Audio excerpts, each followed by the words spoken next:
¿Qué tal amigos y amigas, queridísimas audiencias? Muy buenos días. Bienvenidos a la plataforma 4E TV, transmitiendo desde la ciudad de Ensenada, Baja California, México, en este día viernes 16 de diciembre del año 2022. Muchísimas gracias por estar en el programa Vientos del Pueblo.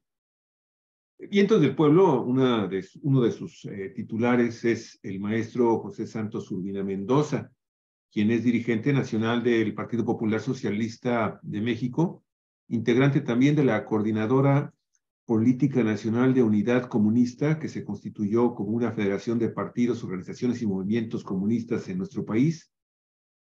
Santos también es maestro en educación y en expresión para las artes y profesor del Departamento de Sociología en la Universidad de Guadalajara, donde imparte, entre otras materias, pues el pensamiento sociológico de Carlos Marx. El día de hoy, pues cerrando el año, pues hay que tocar lo más relevante del 2022. ¿No es así, Olga Alicia Aragón? Buen día. Así es, buenos días, muy buenos días, amigas y amigos de Cuatro Vientos que siguen este programa. Y damos la bienvenida al maestro Santos Urbina. Hay que decir que la compañera Marta Elvia, quien está también con nosotros cada viernes de cada 15 días, pues ahora está enferma. Santos se reportó enferma, tiene una gripa tremenda y le mandamos pues nuestro abrazo. Marta Elvia García. Ahorita está en Tijuana con su hija. Hasta allá un abrazo y nuestros deseos de que se recupere pronto, que rápido esté otra vez al 100% dando lata. Preocupada porque tenía que preparar un documento, creo que para el partido en el que milita junto contigo, Partido Popular Socialista de México. Dice, no puedo prepararlo porque no puedo ni siquiera moverme. Bueno, pues esperamos que se recupere. Así es. Santos, ¿cuáles son para ti, maestro, los hechos más relevantes de 2022? Aquellos que vale la pena recordarlos, a quienes todavía no podemos cantar victoria porque no se termina el año, pero a los que hemos sobrevivido hasta ahorita, la maldita pandemia de COVID-19 que azotó al mundo y que continuó todavía en 2022. En México empezó en 2020 y que nos causó tantos estragos en nuestra salud, en nuestra vida personal. Lamentamos desde aquí la pérdida de seres queridos también, muchos conocidos, muchos seres queridos que no pudieron librar esta batalla, pero que para los que seguimos aquí de este lado en el mundo, en la vida, pues nos ha significado muchísimo. Hay que decir que 2022 se marca también porque se logró en nuestro país vacunar a toda la población vacunable. Yo destacaría eso, Santos, y pues tú, a partir de ahí, lo que quieras compartirnos de tu reflexión. Gracias, Olga, gracias por la invitación. Bueno, yo un poco haría como una valoración muy general para lo...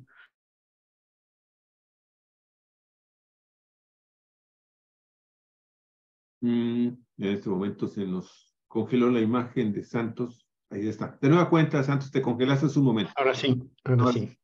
Bueno, decía que yo iría a algunos elementos de carácter muy general, pues para deducir circunstancias particulares que ocurren, ¿no?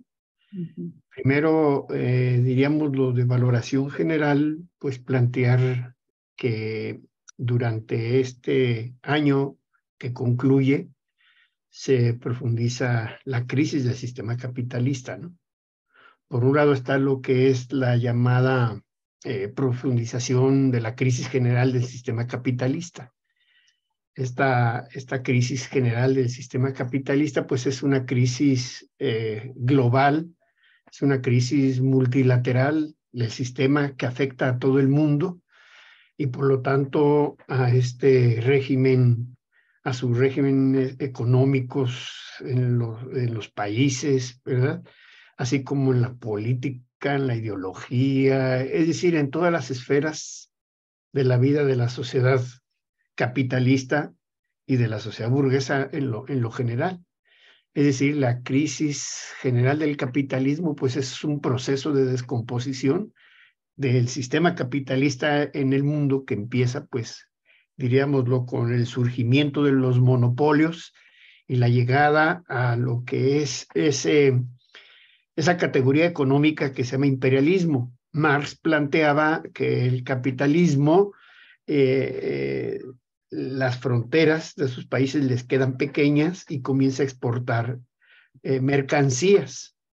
En el mundo, el desarrollo del sistema capitalista se dio en función de las vías de comunicación, particularmente de las vías férreas en Europa.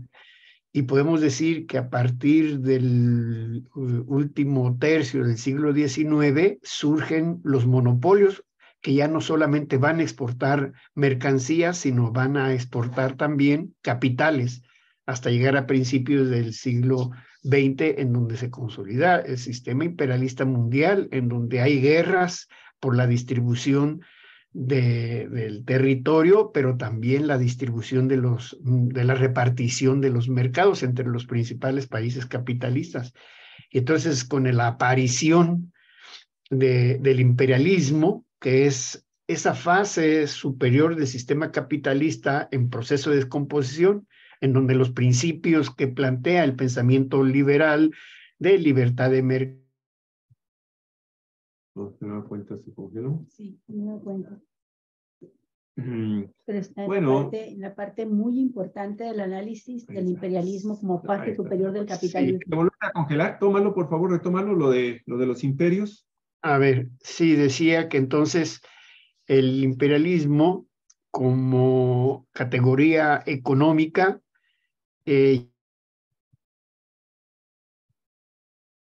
Otra vez. ¿Está fallando la transmisión allá en Guadalajara? Sí, las condiciones también acá en Baja California. Sí. Y adelante.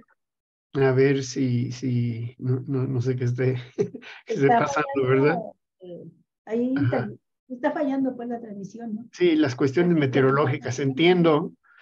O este señor que es el dueño de todas las comunicaciones. Slim que no nos deja salir del tercer mundo. Que no nos deja salir del tercer mundo, ¿verdad? Pero que nos cobra como si fuera de primero. Nos cobra como si fuéramos de el imperialismo primer como mundo. Categoría económica, en eso nos quedamos, Santos Urbina, y habías mencionado también antes una palabra que hablabas de una etapa también de descomposición. Sí, bueno, entra el sistema capitalista mundial en un proceso de descomposición global. Los países altamente desarrollados del sistema capitalista se distribuyen territorialmente el mundo y se distribuyen los mercados en disputas interimperialistas que provocan guerras, ¿no? La Primera Guerra Mundial, pues es ya una guerra interimperialista. Y bueno, esta forma de organización superior del sistema capitalista de reparto del mundo, pues nos lleva a nivel planetario a la crisis del propio sistema capitalista mundial, ¿no? Generan guerras, hay disputas entre los países por los mercados y las víctimas, pues son los países coloniales, los países subdesarrollados, y ahora que le llamamos en vías de desarrollo, ¿no? Pero que no son otra cosa más que países colonizados por el sistema capitalista mundial. Entonces, pues hay una crisis general del capitalismo, y esta profundización de la crisis general del capitalismo, pues se lleva hoy actualmente a una situación muy, muy grave, en donde el 85% de la población mundial vive en condiciones de pobreza.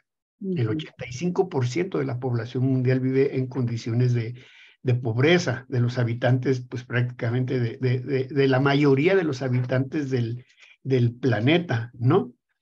Para este año, en el 2022, pues se incrementó a esta cifra escandalosa.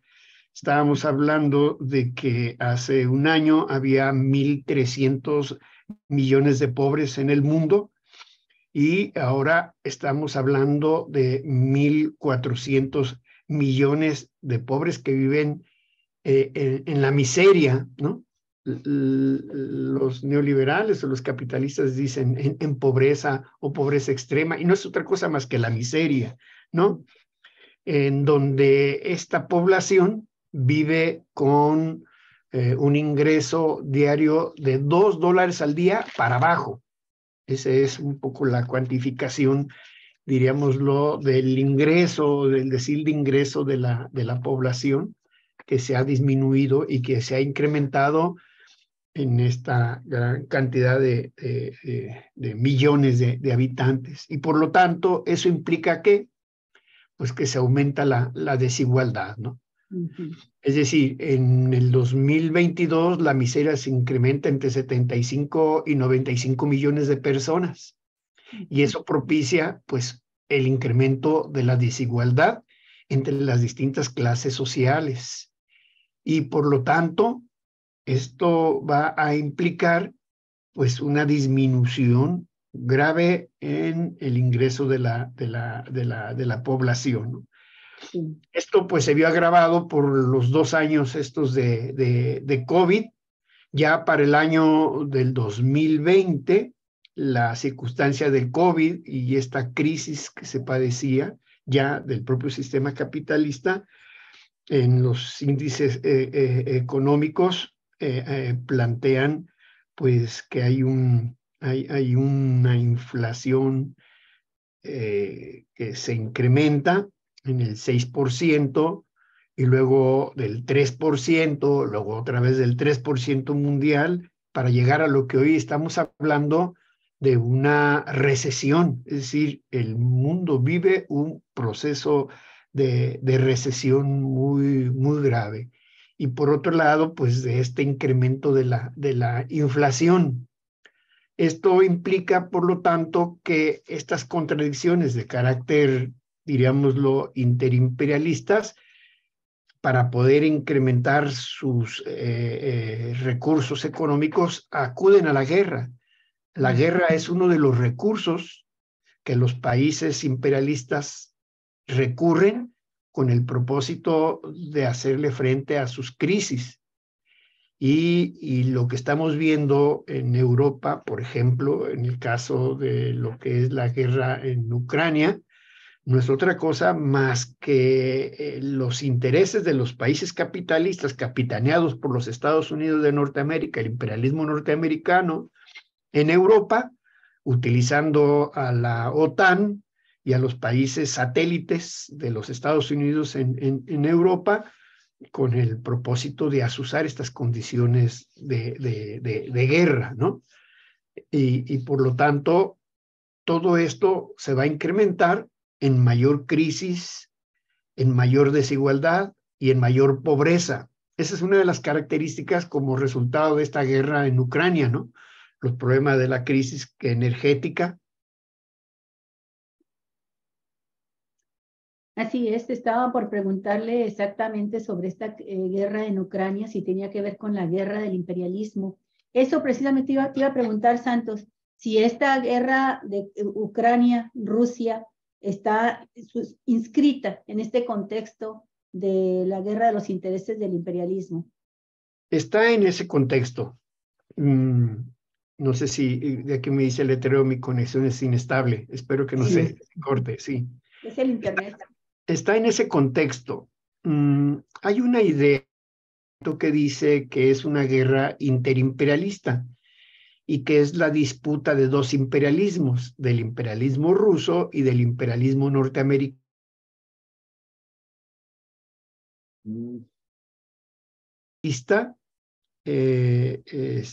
Los pueblos del mundo son víctimas de esta circunstancia. Nada más que una cosa es el imperialismo como categoría económica, con sus características que señaló el propio Lenin desde el punto de vista de la configuración del desarrollo del proceso de saqueo que hacen estos países y cómo se da en la exportación de capitales y la consolidación del capitalismo monopolista financiero internacional. Sí, como categoría económica, pero también otra cosa es relacionada la conducta y la actitud de sus gobiernos y de los estados imperialistas. Y no hay que olvidar que del conjunto de países imperialistas, los Estados Unidos, o más bien dicho, el imperialismo norteamericano es el más peligroso, es el que se ha convertido en el peligro mundial, dado que es quien incentiva las guerras, quien hace los saqueos en América Latina y en el planeta entero, y que a través de sus conglomerados de carácter económico y de sus recursos militares, se ha convertido en el gendarme y la amenaza principal de los pueblos.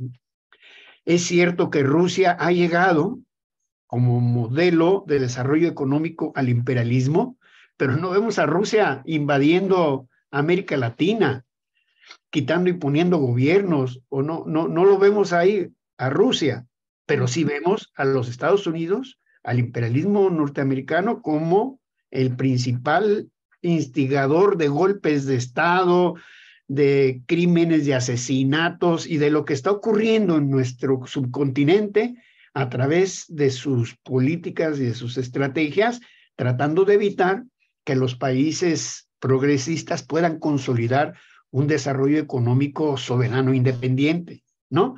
No vemos a los rusos aquí, no los vemos en el Medio Oriente, no los vemos en África. Pero sí vemos a los Estados Unidos, al gobierno yanqui y al imperialismo norteamericano surcando los mares con armas, etcétera, etcétera, ¿no? Entonces sí hay de hecho, esa guerra fue es el acontecimiento a nivel internacional más grave, más importante en 2022. En febrero próximo se cumplirá ya un año, Maestro Santos, de que se desató esta guerra, y en la argumentación por parte de los rusos, siguiendo esta línea de pensamiento que dices que no podemos hablar de dos imperialismos enfrentados, porque en el caso de Rusia no lo vemos actuando como un imperio dominando y metiéndose en otras naciones del planeta, sino que está haciendo, se ha desatado una guerra en sus fronteras que compartía con Ucrania,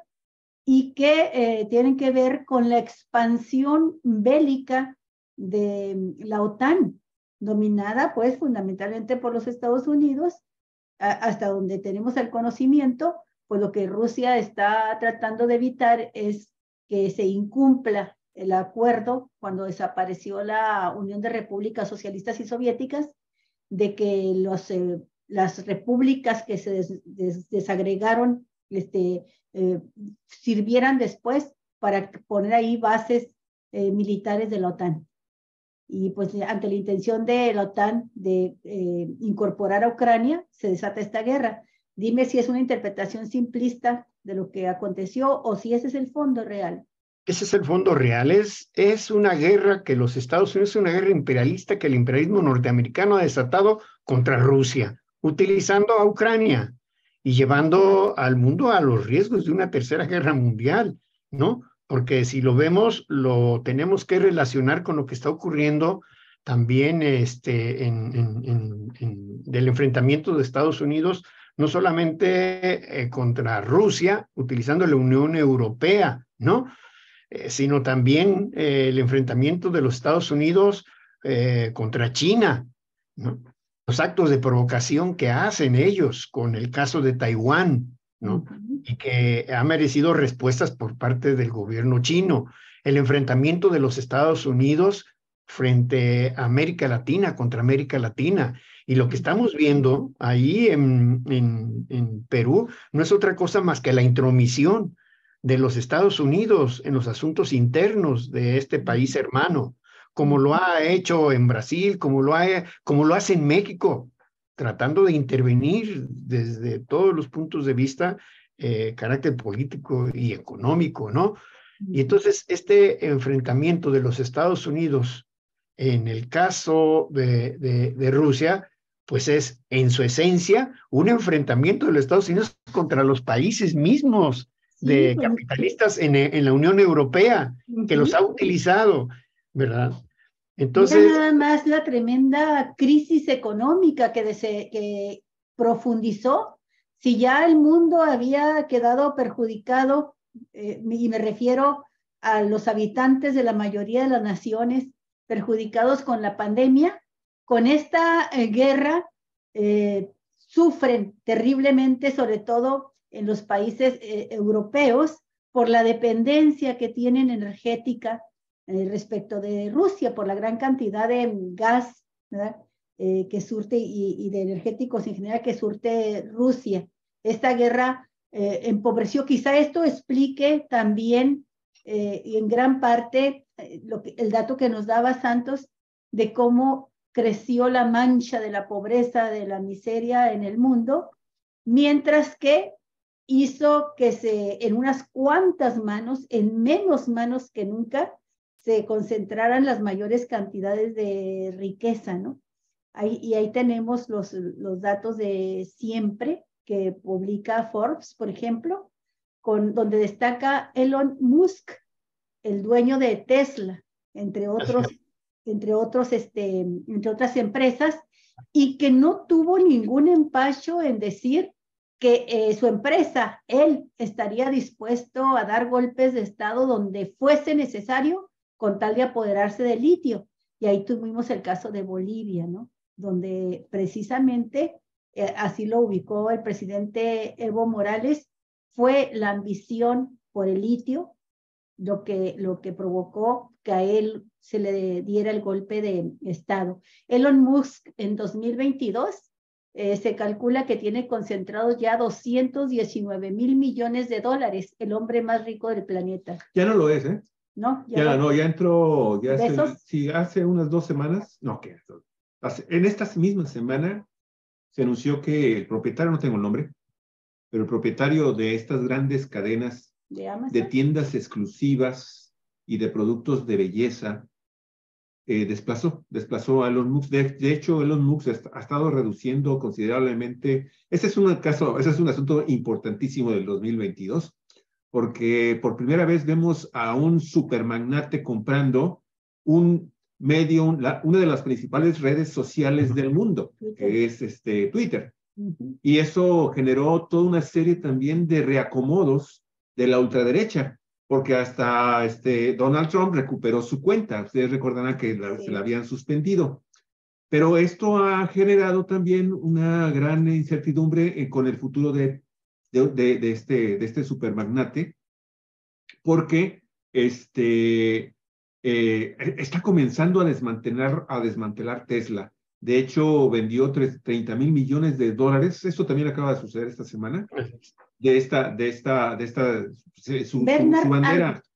Es el nuevo supermagnate del planeta. Es el nuevo. Y entonces esto, por otro lado, también nos lleva a otra cosa importante del año, que es el reacomodo del sector energético mundial tras el tema de la pandemia y la caída del petróleo del año pasado y antepasado, como efecto de la COVID-19. Y que en ese sentido, pues está colocando también al tema del litio en este año en particular, y eso es importantísimo para México, que es uno de los temas destacados también para México del 2022, este tema de la no quisiera llamarla nacionalización, pero sí de la conservación exclusiva para la exploración y la explotación del litio en nuestro país, que nos lleva también a tener alguna idea de algo que también es importantísimo en Latinoamérica en el 22. Este surgimiento de Colombia y Brasil de regreso a las naciones progresistas, que abren muchas posibilidades en la geopolítica mundial con el tema de una posible reencuentro de las naciones latinoamericanas para poder confrontar a los otros tres grandes polos de dominio en el mundo en este 2022. Estados Unidos, Rusia, efectivamente, y China. Ahí para no acapar. Así es, decía, bueno, pues entonces eso implica pues 85% de pobreza en el mundo, y en donde apenas un 15% de la población tiene un índice superior al ingreso de $2 al día, que estamos planteando de $2 hacia abajo, ¿no? Y de este 15%, bueno, hasta llegar al 1% de la población que obtiene más de la mitad, alrededor del 52% de la riqueza total del planeta, el 1% de la población. Y de este 1%, apenas en un puñado de familias, de multimillonarios, como el que ahorita se estaba hablando, ¿no? Con Elon Musk, ¿no? Que adquiere Twitter y que posee una fortuna superior a los 200,000 millones, como se estaba ahorita explicando, 220 millones. 220,000 millones de dólares, y que están en la disputa, ¿no? A ver quién es el multimillonario más rico. Y lo único que hace es efectivamente confirmar la ley objetiva que planteó Marx de la concentración, de la ley de la acumulación del capital cada vez mayor, ¿no? Y por lo tanto, mientras mayor productividad hay, mayor pobreza y mayor riqueza y concentrada en unos cuantos ricos del propio planeta. Si estas contradicciones, estas desigualdades ya del sistema, de la crisis general del sistema capitalista, pues se ven agudizadas por las crisis, estas crisis cíclicas, estas crisis económicas del propio sistema capitalista, ¿no? Hoy se ha planteado que la economía se va a reducir, que se reduce en un 6% para este año, el 2022. Ya en el 2020 la economía mundial había decrecido un 3%. Para el 21 decreció en otro 3%, y ahora se está hablando como consecuencia del COVID y de todo lo que ocurrió, reducción del 6% para este año. Y por otro lado, vemos el otro elemento, que es la cuestión inflacionaria, ¿no? Con una inflación de alrededor del 9% general a nivel mundial, que es del 8.8%, mientras que en el año del 2021 fue del 4.1%. Es decir, que el 2022 también marca esta circunstancia. Hay definiciones tecnocráticas respecto de lo que es la inflación, ¿no? Y nos dicen que la inflación es algo así como el aumento de los precios de los bienes y servicios en un periodo determinado, y por lo tanto la disminución del valor del dinero respecto de la cantidad de estos bienes y servicios a poder adquirir y comprar. Pero debemos entender mejor que la inflación no es otra cosa más que la agudización de la forma de ganancia de los grandes capitalistas, ¿verdad? Es decir, es un recurso también de enriquecimiento de los grandes capitalistas. Son los que se benefician con la inflación. El encarecimiento de la vida de las inmensas mayorías produce esa concentración mayor de riqueza también de los grandes capitalistas. Oye, y la cifra, nomás para aprovechar el dato que mencionas, estas expectativas que se tienen malas para 2022 en cuanto a estancamiento económico e inflación en el mundo, contrastan con los datos que ya se han logrado ahorita en México. O sea, así es, eso quería comentar. Por favor, la inflación en México es menor que la inflación de carácter mundial. Y eso es muy plausible porque es el resultado de las políticas que durante todos estos años se han venido aplicando en el país con la orientación de la cuarta transformación, y esto nos ha ubicado en inflación todavía mucho menor o una inflación menor. Se ha planteado que posible en México la inflación mayor puede ser el 7%, creo, por ahí. No, pero todavía sí, no pasará, no llegará. En noviembre, noviembre cerró con 7.8%. A 7.8%, así es. Estuvo por arriba de nosotros, y ya en noviembre ya reclama 7.1% inflación en Estados Unidos. Y se pronostican para México, estaba viendo que 2023 será mejor año. La inflación posiblemente esté por debajo del 6%. Así es. Son prevenciones posibles del año por la forma en la que se ha venido conduciendo el país al no incrementar la deuda, porque la deuda es una carga extraordinaria también en los pueblos del mundo, y las formas en la que el gobierno de México ha venido saneando la economía, ¿no? Que Exacto, eso, en ese sentido me positivo. gustaría agregar dos datos importantes también, muy buenos para México en el 2022 a nivel macro. Uno, el hecho de que el peso mexicano en este año se consolidó totalmente como una de las monedas más fuertes a nivel mundial y apenas comienza a ceder un poco terreno ante el dólar por la situación también de que Estados Unidos comienza más o menos a estabilizar su economía. Y la segunda gran noticia también para México fue que su presidente siempre estuvo en el 2022 en el segundo lugar mundial en materia de encuestas de popularidad. Ahí está. Si vemos entonces que en el mundo llega al 9% de la inflación, por otro lado, el incremento salarial es muy por debajo de la inflación salarial a nivel mundial, ¿no? Alrededor del 5, hoy máximo. La inflación es de más del 7% a nivel mundial y el aumento de los salarios en el mundo un 5%. Un 5%, sí, un 5%. También datos muy alentadores para México en comparación con lo que ha sucedido en el mundo, ¿no? Así es. Aquí, y bueno, pues, para el próximo año, 20% de incremento al salario mínimo, ya está aprobado. Bueno, esto implica pues la profundización de la crisis económica ya del capitalismo, decía, ¿no? Con sus artilugios como estos llamados fondos buitres, ¿no? Que no es otra cosa más que capital especulativo, pues para de saqueo de los países, ¿no? Que invierten en los países en crisis y en bancarrota, ¿no? Y cuando comienza la recuperación se retiran, ¿no? Y anidan en otros países, ¿no? Que están en condiciones de crisis. Pues eso ocurrió con Argentina, eso también ocurrió con Grecia, y ahorita España es víctima precisamente de los fondos buitres, ¿no? De este capital, diríamoslo, especulativo, que se ha incrementado, ¿no? Esta forma de saqueo por parte de estos grandes capitales especulativos de carácter transnacional, ¿no? O el caso de las llamadas criptomonedas que han bajado también en un 67%, ¿no? Que esa es la reducción y por lo tanto alrededor de la criptomoneda, que tampoco tengo su nombre, lo detuvieron, está encarcelado ya, lo detuvieron precisamente por defraudación.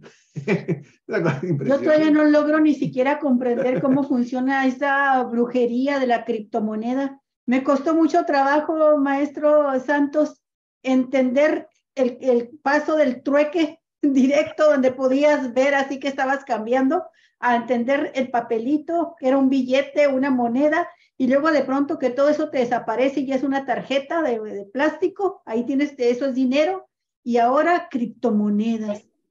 Sí. El dinero en sí es abstracción, ¿no? Es una cuestión digital, ¿no? Es virtual todo eso. Ajá. Sí. Muy bien. Entonces, pues así, eso nos lleva a una situación, pues, de crisis que padece el mundo y que afecta y repercute a la gran población. Y diríamoslo, esa es una de las características, ¿no? ¿Y en qué se traduce eso? Pues en desesperación. Aumentan los suicidios, ¿no? Aumentan los suicidios de la gente, ¿no? Por ejemplo, la cuestión de los desahucios. Han provocado miles de suicidios en el mundo, porque la gente no tiene ni para pagar la renta. Por favor, no hables de eso. De eso porque nos pega. No hables de eso porque nos das directo al corazón, Santos. Caray. Ahorita estamos bajo un juicio así le llaman, juicio sumario de desahucio. Sí, bueno, yo así diría como en resumen, la guerra, ¿no? Son temas muy sensibles. Sí, son temas muy... Oye, y en ese sentido, me gustaría mucho también conocer tu opinión, porque este 2022 también desnudó a las grandes compañías transnacionales y multinacionales en el sector energético. Europa, España, con esos precios por consumo de electricidad, víctimas de tarifas arbitrarias impuestas desde las empresas transnacionales por encima de los gobiernos, que han dejado también una secuela de de degradación humana impresionantes en toda Europa y en muchas partes del planeta. Es la primera ocasión en que por primera vez conocemos los efectos directos en vivo de estas políticas deshumanizantes, deshumanizadas, en la aplicación de el control estricto y férreo de las normas bajo las cuales operan en el planeta las grandes compañías transnacionales en materia energética. ¿Qué opinas de eso? Porque ese también fue un tema brutal en el 2022. Y tiene que ver con la reforma eléctrica, que también fue un hecho importante, ¿no? De 2022, la aprobación de la reforma eléctrica en México.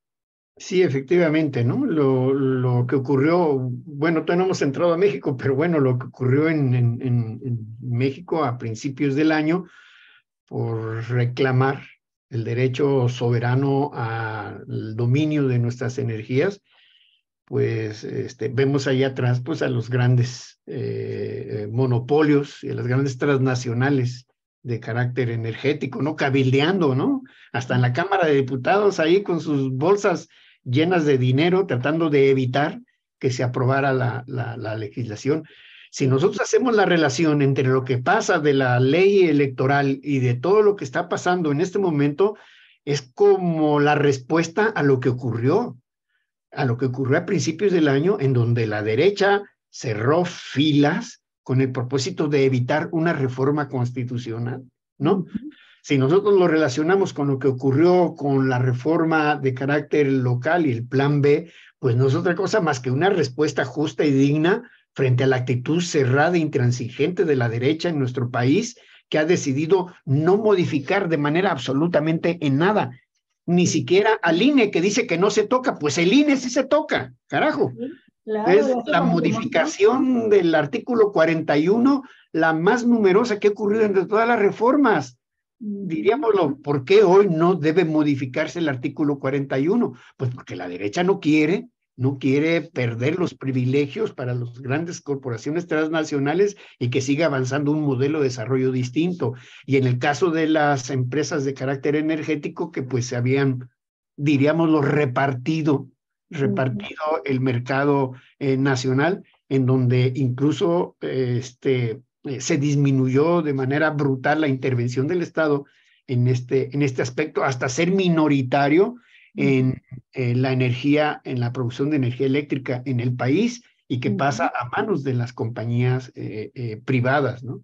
Sí. Entonces, me parece muy importante, Santos, detenernos un poquito más aquí, porque yo creo que sí es relevante, muy relevante lo que sucedió con la reforma eléctrica y lo que ha sucedido ahora con la ley electoral. Pero quiero mencionarlo en estos términos. Estas reformas son enseñanzas que nos deja el 2022 hacia el 2024. O sea, solamente cuando ves cómo los intereses de la nación están en juego y una minoría parlamentaria puede frenar decisiones tan importantes como la reforma energética, la reforma eléctrica, esta reforma para nacionalizar también el litio, y cómo pueden frenar algo que hace falta como la profundización de la democracia y terminar ya con un INE corrupto, manipulable, un INE que se carga hacia una de los bloques, al bloque opositor. Entonces dices, bueno, 2022 explica con toda claridad lo que ha dicho el presidente López Obrador. Hay que pensar en el 2024, pero no solamente en la candidatura presidencial.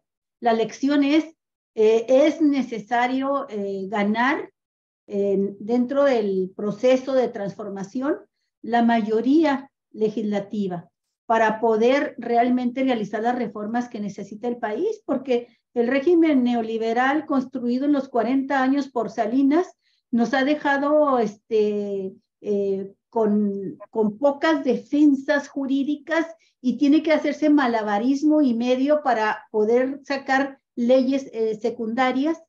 Y también sucede que la fuerza del partido mayoritario en el gobierno, Morena, pues de pronto se ve sujeto a los chantajes de los partidos minoritarios, como lo que sucedía con la ley electoral ahora, que querían darse vida eterna, y tiene que salir la fuerza moral del presidente. Entonces creo que esto va junto, como tú lo vinculaste, con la gran movilización que se realizó el 1 de diciembre hacia el 2024.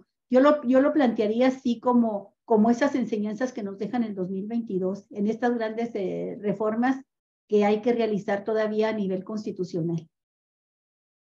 Sí, efectivamente, si tú ves los resultados de carácter electoral en el país, bueno, ya más adelante entraremos a México, pero Sí. si tú ves los resultados electorales, son, bueno, favorables a Morena, son los preparativos que nos deben alumbrar la posibilidad de que pueda modificarse esta situación política y por lo tanto lograr una mayoría calificada para poder hacer esas reformas constitucionales, ¿no? Uh-huh. Y ese proceso de llamada unidad que tiene que darse, ¿no? Y que se tradujo en presencia en 22 estados de la República, 2 nuevos que van a venir, sin lugar a dudas, pues te da un dominio territorial y cuantitativo y también cualitativo que te prevé la posibilidad de tener esa mayoría, no solamente de ganar la presidencia de la República por parte de la corriente progresista y patriótica que encabeza el presidente López Obrador, sino también la posibilidad de que esta representación mayoritaria se vaya de manera calificada al Congreso de la Unión y puedan realizarse el próximo año.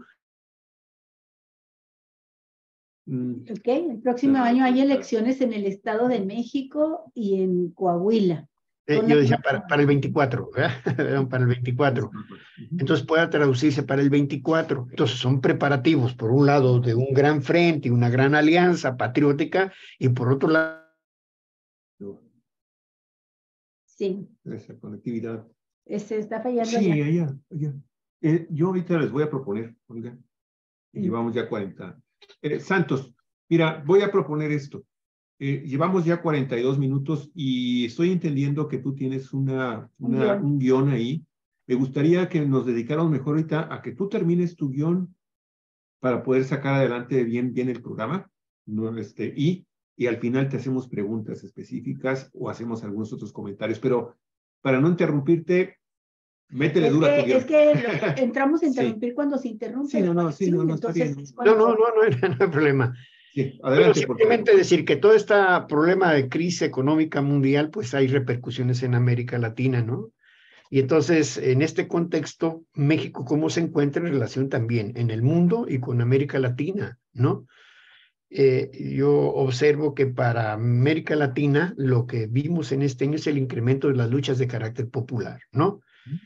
Y con todas las contradicciones que eso implica, el avance de los gobiernos, diríamoslo, del progresismo de izquierda o patrióticos o progresistas, ¿no? Como vimos en Chile, la llegada de esta fuerza nueva encabezada por Boric, ¿no? En Colombia con Petro, en Brasil con Lula, pues son signos importantes a pesar de las complejidades y dificultades que hay en cada uno de los países y de sus contradicciones, ¿no? El mismo caso de Perú, pero bueno, ya vimos lo que ocurre en Perú. No está dicha la última palabra en Perú, ¿no? Este golpe de Estado que por la vía parlamentaria y por la vía de los preparativos que se hicieron desde la llegada de Pedro Castillo, no nos ha dicho la última palabra. Hay una efervescencia y hay una movilización popular en Perú y que ha obligado, ¿no? Que ha obligado a las fuerzas golpistas a titubear en las medidas que ya tenían preparadas, ¿no? Entonces, Perú no se ha dicho la última palabra, ¿no? La población está movilizada y podemos contextualizar a Perú, a pesar de este golpe, en el proceso que se da de esta nueva oleada que se dio a partir del 18 de nuevos gobiernos progresistas, ¿no? Y que se suman a los que ya estaban anteriormente y que por otro lado reconfiguran una situación para América Latina de desarrollo de las fuerzas, diríamoslo, patrióticas, de posibilidades de desarrollo nacional independiente y de la reconfiguración de las relaciones de América Latina con respecto de Estados Unidos en muchos de los aspectos fundamentalmente de carácter económico y qué es lo que está ocurriendo, ¿no? Y por otro lado, bueno, pues la resistencia de los Estados Unidos y el contraataque de la derecha, ¿no? Lo que vimos en Bolivia fue contra el gobierno de Evo Morales, o en Chile, el no haber podido hacer esa modificación constitucional. Y bueno, vamos a tener la presencia del incremento de las acciones por parte de la derecha de carácter internacional y particularmente de América Latina. El caso de Argentina, que es verdaderamente grave, tratar de asesinar a la vicepresidenta, y por otro lado, la decisión esta de quitarle todos sus derechos políticos de por vida, y además de enviarla a la cárcel, ¿no? No es otra cosa más que la aplicación de la llamada estrategia hasta del ¿cómo se llama? El lawfare. O golpe blando, sí. O golpe blando, ¿no? Que digamos, no es la judicialización de la política. La judicialización, eso es. Sí. Perdón, nada más, estas imágenes son de ayer en Perú. Esto que estamos viendo. Esto es muy importante porque ayer salió el gobierno de facto, que quedó después de desconocer a Pedro Castillo como presidente por parte del Congreso de Perú, y que salen a declarar el estado de excepción, los militares, y a decir en qué consiste este estado de excepción. Y lo primero que prohibieron, por supuesto, fue las manifestaciones, las reuniones de los ciudadanos, las protestas, y la gente salió, tomó la plaza de armas, y estamos a la expectativa de ver qué sucede en Perú. Por lo pronto, yo también quería mencionar algo rápidamente. 2022 es un año, viene del proceso desde 2021, pero 2022 se afianza el liderazgo, un liderazgo muy importante de López Obrador en América Latina. Y en una América Latina que, como tú lo has mencionado, trae una configuración de fuerzas, una correlación de fuerzas muy interesante. 12 países, incluyendo todavía a Perú, con gobiernos de izquierda, y gobiernos progresistas, patriotas, y se trata de 550 millones de latinoamericanos gobernados por estas fuerzas políticas democráticas. También mencionar que son las economías más grandes del continente las que están aquí, ¿no? Sí. Y el otro dato que no quiero dejarlo pasar, disculpa Santos, es el hecho de que en Colombia, donde gana la elección Gustavo Petro, llega por primera vez a la vicepresidencia una mujer, y una mujer afroamericana, afro-latinoamericana o afrocolombiana, como quieran decirle, Francia Márquez. Y también es una bofetada a la discriminación racial, al clasismo, porque es una mujer que además viene de orígenes de clase media, no es una ricachona, pues, y que es una activista social muy reconocida, también como profesionista, feminista, abogada. Eso yo lo quería destacar porque vale la pena destacar estos datos del avance de la lucha de las mujeres también. Así es, esas son las características de estos procesos, ¿no? Democráticos. Tienen un carácter democrático y por lo tanto fortalecen los derechos de la población, de la sociedad y de los sectores que han estado marginados históricamente, ¿no? En el caso de Colombia, ¿no? La derecha no está muy contenta de la llegada, ¿verdad? De Francia Márquez, ¿no? Dice,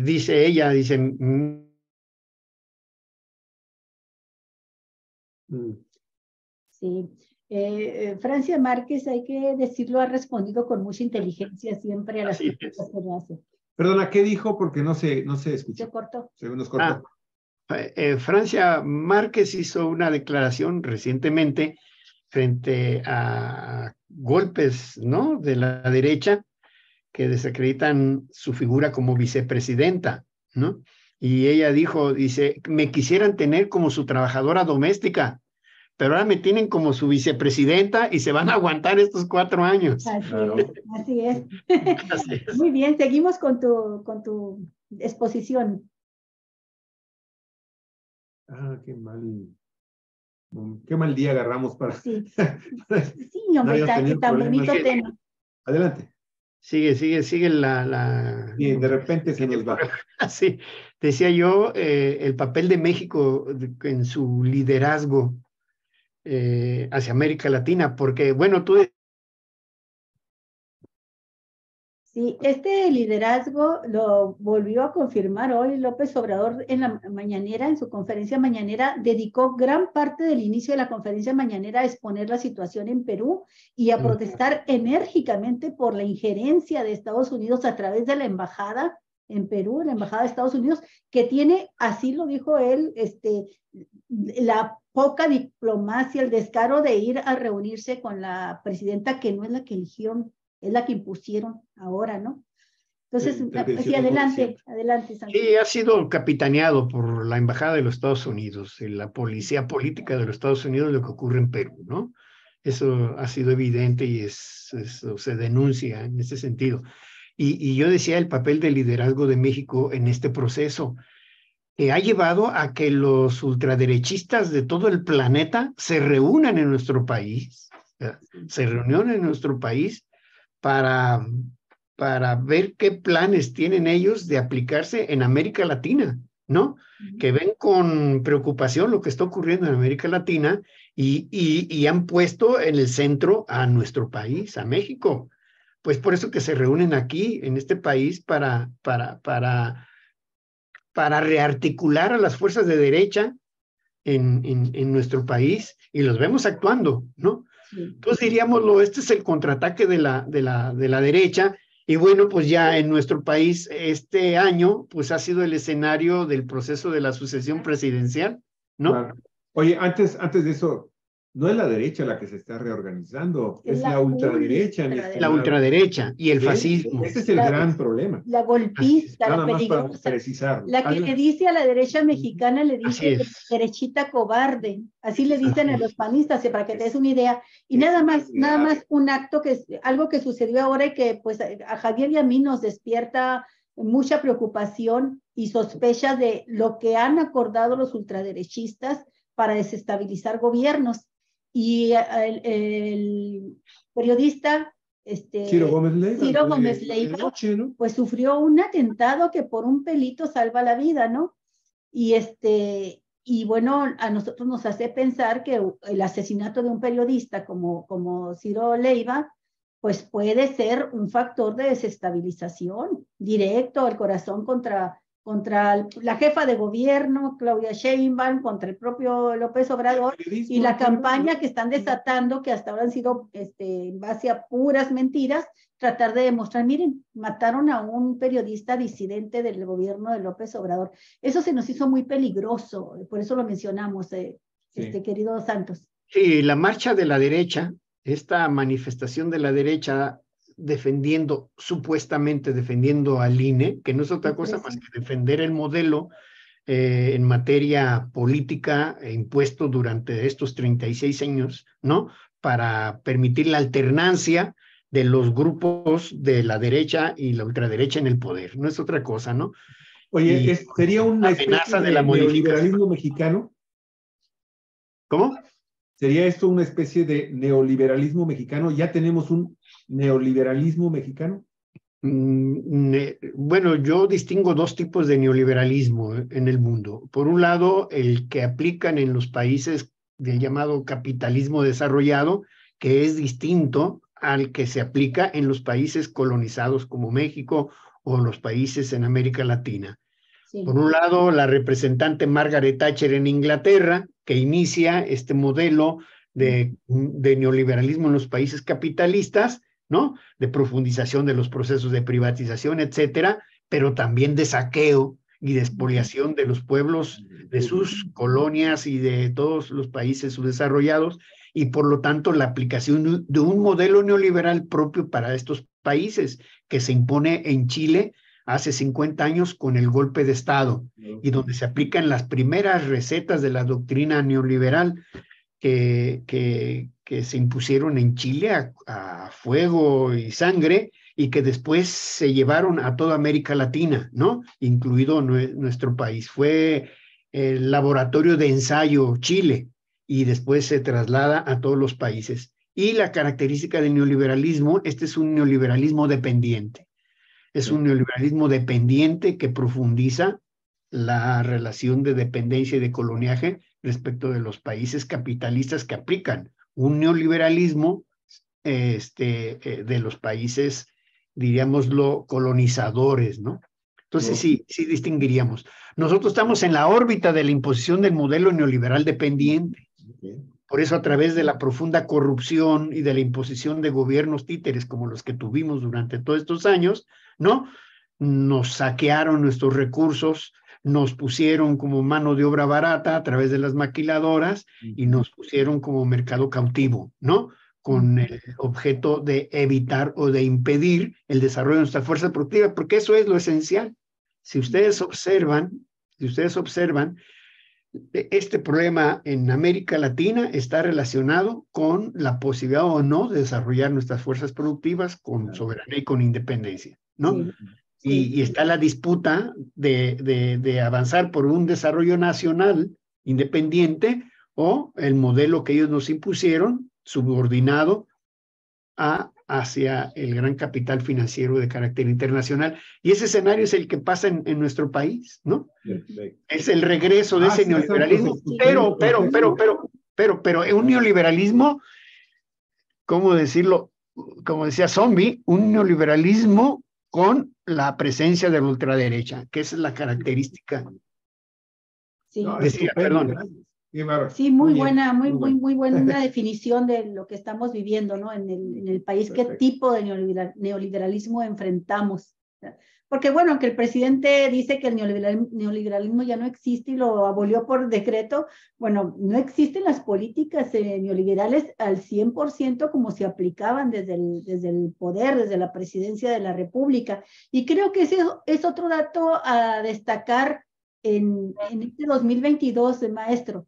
El hecho de que se consolidó, se fortalecieron los programas sociales que definen en mucho un estado de bienestar que ha estado defendiendo el presidente López Obrador y que se caracteriza por a dónde va a dar el presupuesto. Y resulta que pues ya supera el billón de pesos destinados dentro del presupuesto federal a los programas sociales que tiene como objetivo pues apoyar a la gente de menos recursos económicos. Creo que eso también es digno de destacarlo y que se va cumpliendo en tiempo y forma, como dicen los legisladores, el plan de obra pública, de grandes obras públicas, la inauguración del aeropuerto y luego la construcción ya concluida, lo que es la etapa de construcción de la refinería de Dos Bocas, que con esta refinería y las demás obras que se han realizado en ese terreno de refinería, la adquisición, la de Estados Unidos, que ya es mexicana, pues se plantean que para el año próximo, a finales o principios 2024, pero antes de que termine este sexenio, México alcance su plena autosuficiencia en la producción de gasolinas que requiere el país. Creo que eso también es digno de destacarse, Santos Urbina. Así es, porque es la palanca, pues es la palanca para el desarrollo, porque los energéticos es el elemento esencial y fundamental para potenciar el desarrollo de nuestras fuerzas productivas. Y fue muy acertada esta decisión del presidente, ¿no? En materia energética, ¿no?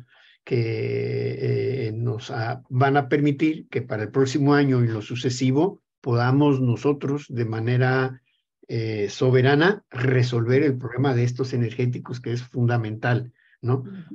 es correcto y muy acertada esta decisión del gobierno de la República en echar adelante estas 5 refinerías, la de Deer Park y las nuevas refinerías, ¿no? Sí. Con la crítica de la derecha infundada, ¿no? De las llamadas energías limpias, que no era otra. ¿Les convence? No, nada. Sí. Ya sé por dónde Sí, iba. sí, así es. Ya sé por dónde iba. Bueno, sí, en efecto, ya está conectado, Sí, Santos, sí. Estamos hablando del papel de la derecha, que hasta ahorita nada de lo que han hecho les da resultado, al contrario, parece que todo se les revierte, porque la popularidad que tuvo López Obrador cuando ganó la elección en 2018, la que mantuvo todavía el año pasado, en 2021, se incrementa este año. Es otro de los datos interesantes.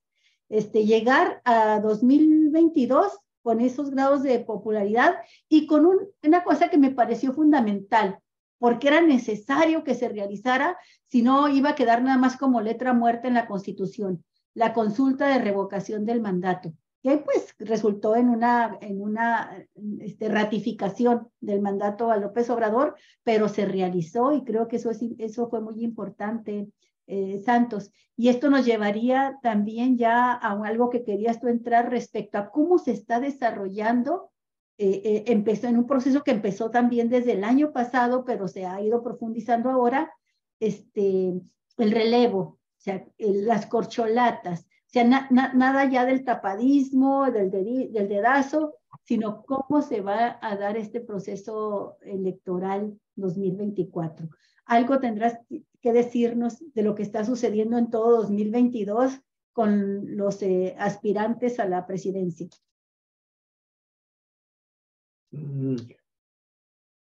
A ver. 1, 2, 3. Dura poco. Ahí estás. Sí, adelante. Ya estamos. De nueva cuenta, sí. Decía, es la disputa de 2 proyectos de nación, ¿no? La imposición de ese modelo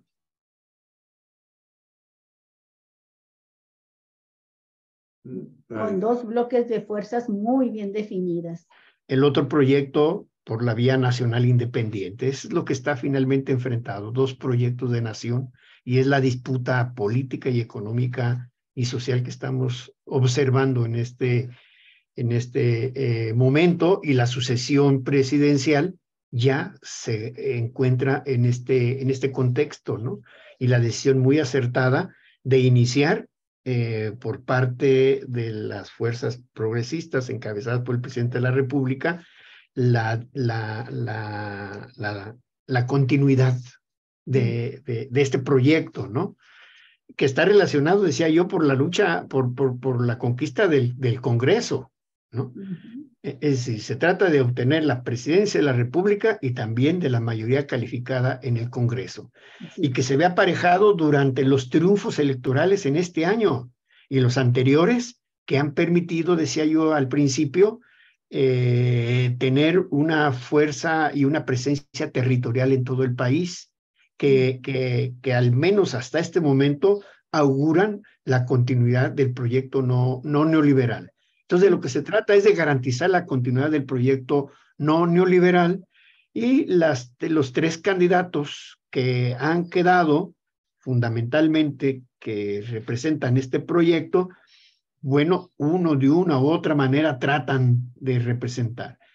Yo diría quien más fielmente interpreta el pensamiento de Obrador y se identifica carácter progresista, pues es Claudia Sheinbaum, ¿no? No por nada va punteando en las encuestas que se están haciendo, y esto es significativo, ¿no? Por un lado, como quien tiene la mayor posibilidad, y por otro lado, también de la nueva etapa de desarrollo de la participación de la mujer, ¿no? Creo que hoy México necesita una mujer en la presidencia de la República, ¿verdad? Y Santos, que por lo tanto podemos ir avanzando en ese sentido. Estamos a escasos 10 minutos de terminar, porque tenemos un programa ya también a las 11 de la mañana, tiempo de Baja California. pero no me gustaría que cerráramos sin que al menos yo te pidiera, de favor, la evaluación de lo que para mí es realmente el evento político más importante de México en el 2022. Y fue en dos manifestaciones. La del 17 de noviembre y la del 20, ¿qué? La del 13 de noviembre de la y el derecha y la 27 de del noviembre. 17 de noviembre de López Obrador. Dos marchas importantes, una de ellas sin precedente, la del 27, pero destacando también lo que se movió en el país por parte de la derecha y la ultraderecha, este día 13 de noviembre. El regreso del pueblo de México a la calle de una manera masiva, importante. Una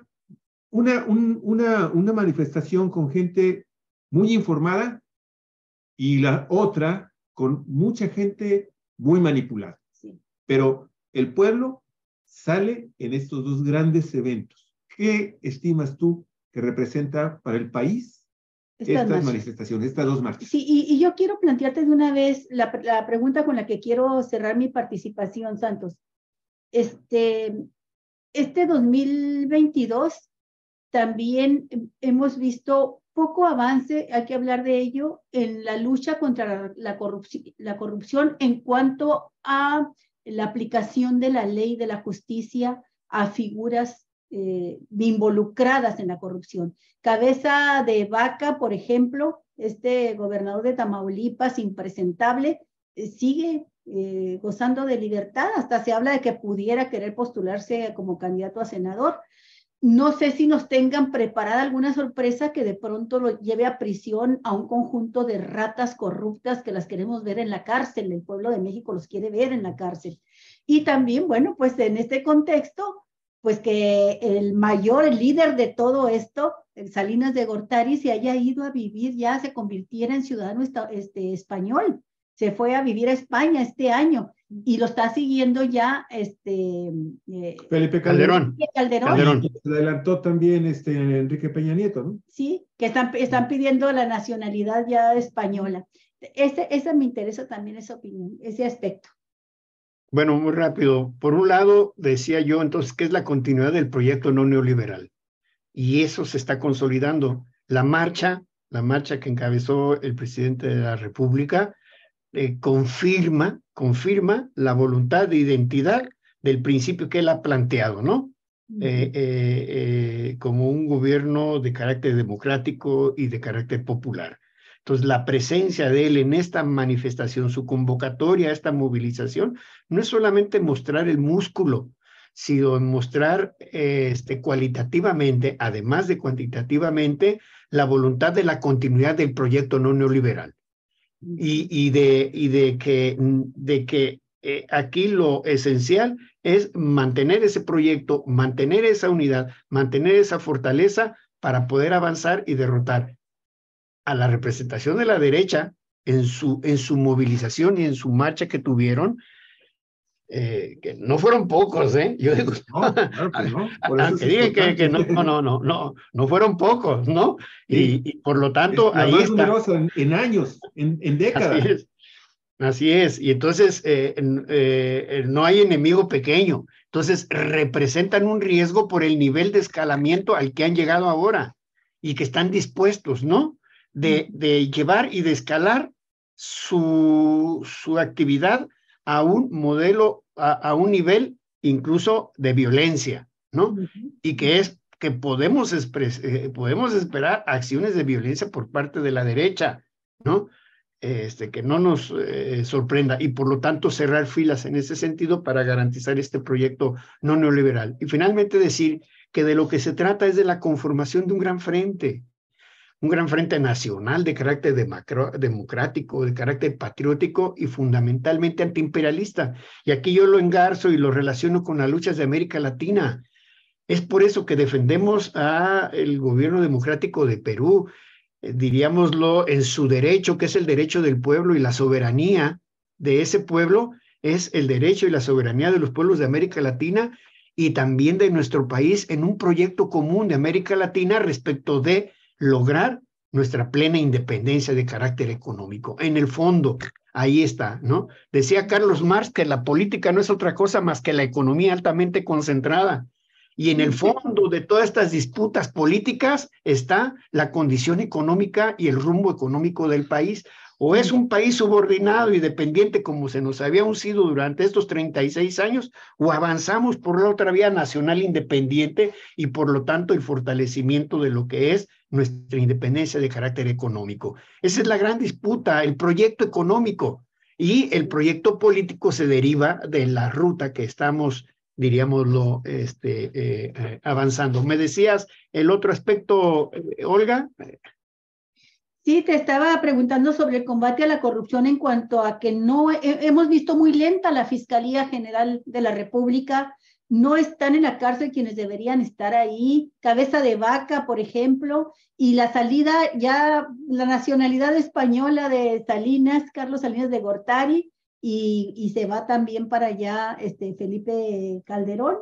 Y tú mencionaste otro que ya también se estaba... Bueno, el primero que obtuvo su nacionalización fue Salinas, después le dan la nacionalización a Enrique Peña Nieto por el tema de que invierte más de $500,000 en una empresa y pues le dan también la nacionalidad.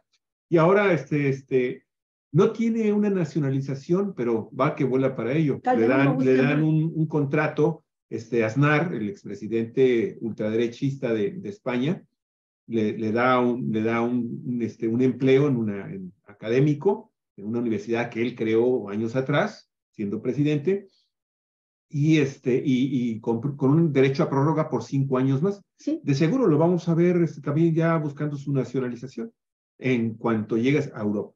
El asunto es que, y esa es otra de... Son 3 expresidentes que los mexicanos queríamos verlos en la cárcel y que están ya son españoles. Y que eso, a final de cuentas, también refleja una de las enormes debilidades de la Cuarta Transformación y del presidente Andrés Manuel López Obrador con su fiscal Alejandro Gertz Manero. Alejandro Gertz Manero simple y sencillamente ha sido un cero en la izquierda y, bueno, pues los mexicanos nada más vemos cómo estos 3 grandes pollotes, estos 3 grandes guajolotes, pues huyen del país, ¿verdad? Sin que tengamos la menor noticia, salvo en el caso de Enrique Peña Nieto, que están siendo investigados por la Fiscalía. Así es, y otros más que se van, ¿no? Ahorita sí, salen las ratas, están saliendo las ratas, ¿no? Porque saben, se les está hundiendo el barco. El cártel inmobiliario en la Ciudad de México. Se les hunde el barco neoliberal a ellos, ¿no? Y salen las ratas, otros se van también a Israel, perseguidos también. Ándale, ¿no? se van a Israel, efectivamente. Sí, bueno. ¿Con qué terminas? Los traidores, ¿no? Pues yo veo con mucha esperanza para el año del 23 en la consolidación y el fortalecimiento de este proyecto, ¿no? Hay nuevas ratas que están saliendo, ¿no? Ahí en el Senado ya. ya hablaremos de eso. Ya estaba afuera, ¿eh? Ya este sujeto Monreal ya estaba afuera, ¿no? Él lo sabía, ¿no? Es un año nefasto para él, ¿eh? Quiere que lo corra, ¿no? Para mostrarse. Jesús Zambrano lo regaña. Imagínate, hasta Zambrano le dice, aquí no tienes lugar. Un espectro como es ya el representante del PRD y su partido. Bueno, desearles lo mejor para este año. Claro, igualmente, Santos, nos vemos ya en 2023. En enero de 2023. Que pases unas muy bonitas fiestas sembrinas con tus seres queridos. Un abrazo. Igualmente. Felicitaciones a todos ustedes y a quienes nos escuchan y nos ven. Gracias. Ha sido un programa muy bueno, muy placentero. Amigos de Jalisco, un abrazote también para todos ustedes. Muchísimas gracias, queridos audiencias de Cuatro Vientos. No se vayan en un momento, 5 minutos, cuando mucho estamos de nueva cuenta con ustedes, el segundo programa de este día, con José Mena. José Moreno Mena. Regresamos un momentito. Gracias. Hasta luego.